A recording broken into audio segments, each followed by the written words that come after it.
Et l'exploration du cerveau me passionne pratiquement depuis que j'ai 15 ans, je crois. Au départ, j'étais fasciné par l'intelligence artificielle.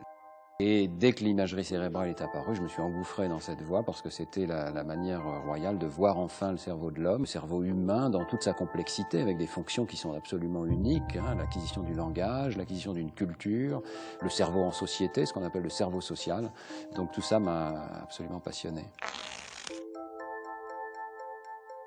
Je m'appelle Stanislas Dehaene, je suis professeur au Collège de France et je dirige une unité INSERM CEA consacrée à la neuroimagerie cognitive. Notre travail dans l'unité est un travail de recherche fondamentale. On essaie de comprendre avant tout comment le cerveau est organisé et aussi comment il devient organisé, comment l'éducation transforme les représentations dans le cerveau. Alors les applications sont diverses. On s'intéresse bien sûr aux applications médicales, notamment à certains patients qui, à la suite d'un accident vasculaire, par exemple, ont sombré dans le coma ou dans un état végétatif. On est un peu des explorateurs du cortex. Grâce à l'imagerie, la boîte crânienne est devenue transparente.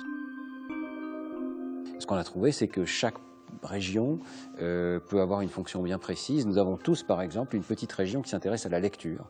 Que vous lisiez en chinois ou en arabe ou en français, on fait toujours appel aux mêmes régions cérébrales. L'architecture cérébrale est largement partagée par tous les individus. Les grandes questions qui nous intéressent dans le laboratoire, c'est de comprendre d'où est-ce qu'on part, quel est l'état initial du cerveau du bébé et comment il se modifie avec l'éducation et l'apprentissage.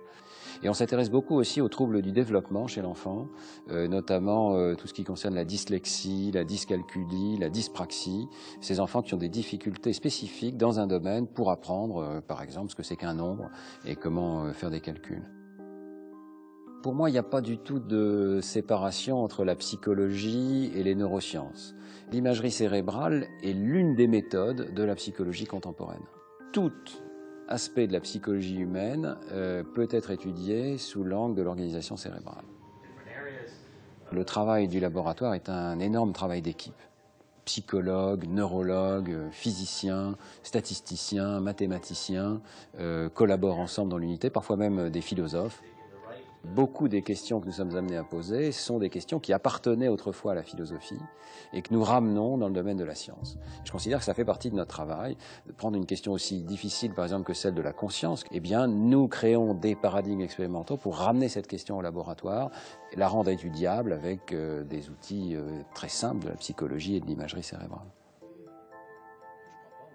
Nous essayons d'apporter des réponses à ces très grandes questions qui ont traversé l'ensemble de la philosophie, l'ensemble de la quête de l'humanité, de se comprendre mieux soi-même.